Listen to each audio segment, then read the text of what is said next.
Supongamos que en la transacción Customer de nuestra aplicación tenemos el atributo Customer Status para poder representar uno de los tres estados que puede tener un cliente en el sistema de la agencia de viajes. Para ello se ha definido un nuevo tipo de datos enumerado. Supongamos que en varios lugares de la aplicación necesitamos trabajar con los clientes activos ingresados entre un par de fechas determinadas. Por ejemplo, queremos generar un listado PDF que reciba un rango de fechas y muestre los clientes activos que fueron ingresados al sistema entre esas fechas. Para esto crearemos un procedimiento de nombre List Active Customers. Si implementáramos las consultas con lo que sabemos hasta el momento, sería mediante las siguientes tres condiciones. Ya que estas especificaciones las vamos a utilizar en varios lugares, para ahorrarnos el trabajo de tener que repetirlas en todos los lugares donde la necesitemos, podemos realizar esas definiciones en un único lugar, dándole un nombre, y de allí en más utilizar ese nombre como referencia. Ese lugar es el objeto Data Selector. Creamos un Data Selector, al que llamamos Active Customers, y allí definimos las condiciones que acabamos de ver. Observemos la estructura que tiene este objeto. En Parameters declaramos los parámetros que recibirá el Data Selector, que luego serán utilizados en Conditions. En este ejemplo serán dos variables, DateFrom y DateTo. En Conditions se ingresan las condiciones que queremos que se cumplan para filtrar los datos a ser recuperados. En este caso, indicamos que el estatus del cliente deberá ser activo y que la fecha de ingreso del cliente deberá ser mayor o igual a la variable DateFrom y menor o igual a DateTo. Luego en Orders podremos indicar en qué orden queremos recibir los datos que serán recuperados. Para este caso ingresamos Customer Added Date para ordenar los datos por fecha. Y por último tenemos Defined By, donde podremos ingresar un atributo o lista de atributos, los cuales colaboran para definir la tabla base final. Esto puede servir para resolver algún problema de ambigüedad en la determinación de la tabla base. Para este ejemplo lo dejamos vacío. Como dijimos, esta definición centralizada nos permitirá reutilizarla en todos los lugares donde se necesita esa consulta, facilitando el mantenimiento. Si se necesita cambiar algo de la definición, se realiza en un único lugar y se aplica automáticamente a todos los lugares de la KB donde se utilice. Un Data Selector especifica, en base a los parámetros recibidos, un conjunto de condiciones y ordenamientos para la información de manera centralizada, de modo de no tener que repetir las cláusulas Order, Where y Defined By en cada lugar en que se necesitan. Veamos cómo, una vez definido el Data Selector, lo utilizaríamos desde nuestro procedimiento que lista los clientes. Lo utilizamos a través de la cláusula Using. Aquí vemos cómo debería utilizarse para el ejemplo planteado. Dentro de este for each, hacemos un using al Data Selector Active Customers, pasándole por parámetro dos variables que corresponderán a las fechas que queremos filtrar los datos. El comportamiento es en todo análogo a la especificación anterior. Incluso a la hora de determinar la tabla base o de resolver su navegación, es igual a si en vez de Data Selector se hubiese escrito directamente sus cláusulas. ¿Se puede agregar cláusulas Order y cláusulas Where al for each, además de la que ya viene en el Data Selector? La respuesta es sí. Las cláusulas se suman.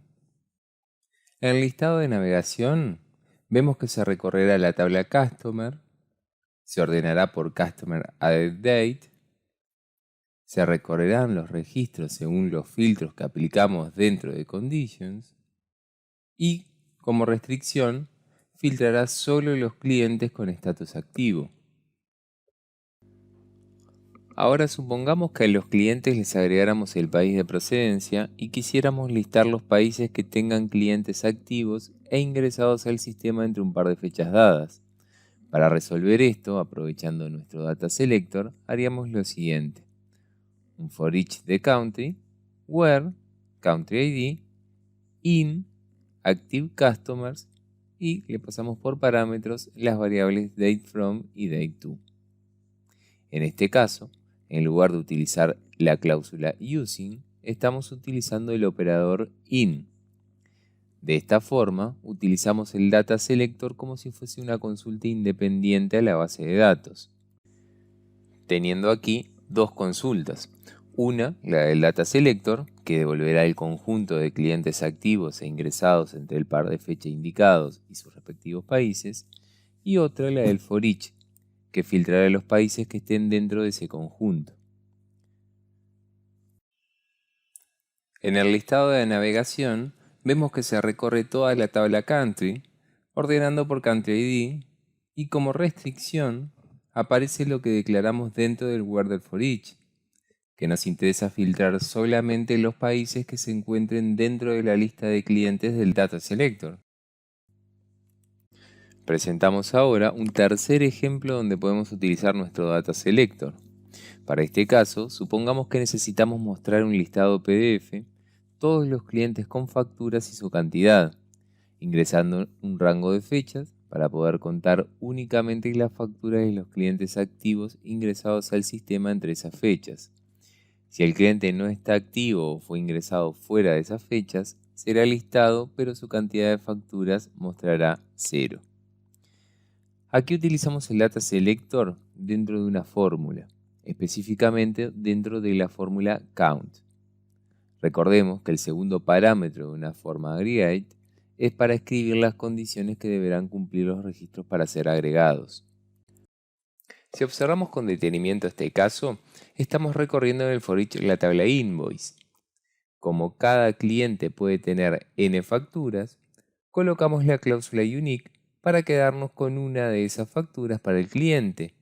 Así, con la fórmula count sobre la misma tabla, contamos las facturas de ese cliente que además cumplan con las cláusulas del Data Selector. Es decir, si el cliente no está activo, el count dará 0, porque para todas sus facturas el cliente no será uno activo.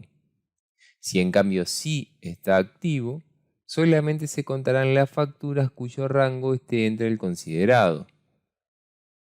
Conceptualizando lo visto hasta el momento, tenemos dos usos muy distintos del Data Selector dependiendo de cómo se lo utilice. Si es mediante la cláusula using, no habrá ninguna diferencia con tener directamente dentro del for each las cláusulas order o where del Data Selector. O, como vimos recién, si lo usamos dentro de una fórmula aggregate, es análogo a ingresar allí las condiciones que pusimos dentro del conditions en el Data Selector. Como mencionamos, al declarar la cláusula using, le estamos diciendo que agregue las órdenes y filtros del Data Selector a lo del for each. Por eso los atributos que integran el Data Selector deberán pertenecer a la tabla extendida de la tabla base del for each. En cambio, si utilizamos el operador in en una cláusula where, por ejemplo, estamos sí estableciendo una consulta independiente, por lo que ese Data Selector, para resolverse, tendrá que navegar su tabla base, como si fuera un for each totalmente independiente. El in se utiliza cuando se desea realizar una subconsulta, cuyo resultado será utilizado luego como filtro en el for each, como vimos recién. Según la forma en que lo invoquemos, los atributos definidos dentro del Data Selector intervendrán o no en la determinación de la tabla base del for each. Si invocamos el Data Selector a través de la cláusula using, los atributos declarados dentro de ese objeto intervienen en la determinación de la tabla base del for each donde lo estamos llamando. Si lo invocamos a través de la cláusula in, los atributos del Data Selector no intervienen en la determinación de la tabla base del for each. Los tres ejemplos que acabamos de plantear los hicimos sobre objetos procedimientos, ya que queríamos listar la información en archivos PDF.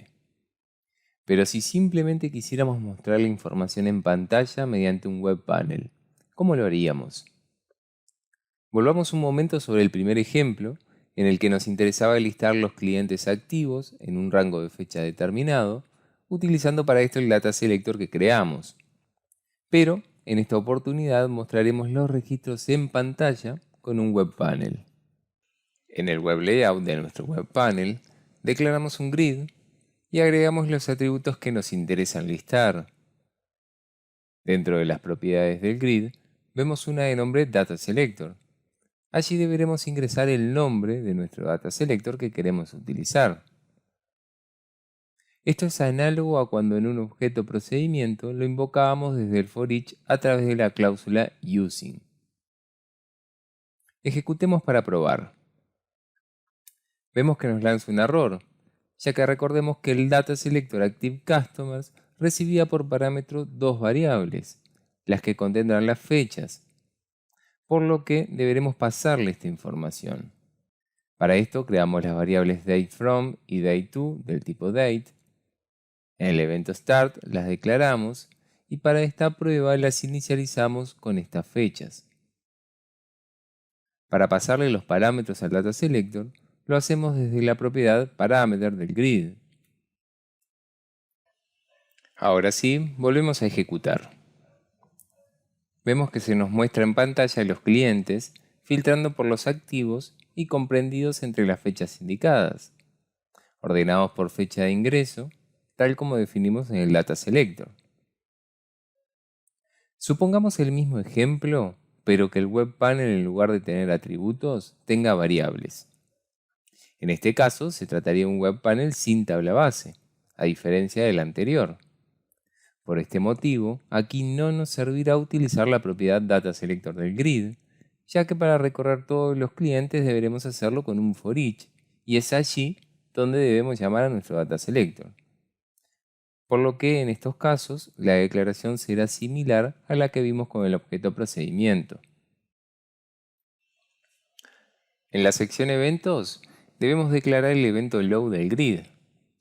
Dentro de un for each con la cláusula using, seguido del nombre de nuestro DataSelector, pasándole por parámetro las variables que recibirá este para filtrar las fechas. Y dentro del for each, a las variables del grid, le asignamos el valor de los atributos que nos interesa mostrar. Por último, definimos el comando load y cerramos el for each y el evento load. Ejecutamos y vemos los resultados deseados. Resumiendo, el DataSelector es un objeto que nos permite almacenar un conjunto de parámetros, conditions, orders, para utilizarlo e invocarlo desde diferentes consultas y cálculos y reutilizar la misma navegación varias veces. Por tanto, ¿en qué lugares podremos utilizar un DataSelector? En todos los que especifiquen consultas a la base de datos. Por ejemplo, en grid de panels, en web panels o en grupo de data providers. Puede encontrar más información sobre DataSelectors en nuestra wiki.